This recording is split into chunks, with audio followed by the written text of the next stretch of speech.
Mga tayod. Mga tayod.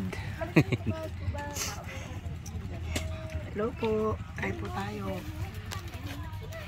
Yan po ang aming lunch. Hapunan. Ano to? Tanghalian. Ano to? Merienda. Altanghap. Half American. Ano oras na ba? Las dos. Alas 2 na? Opo. Hindi niya alam. Nagulat siya eh. Babad ka ng babad. Sabi ko sa'yo. Ano yun? Kami sabi babad eh. Baka. Alakala ko alas 11 pa lang daw. Diba? 12. Daig mo pa lasing. Dito sa lasing.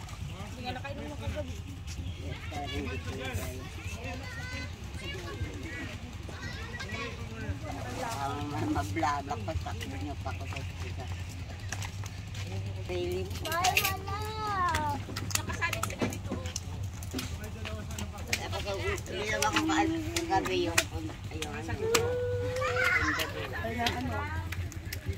O yan na naman yung kamatis.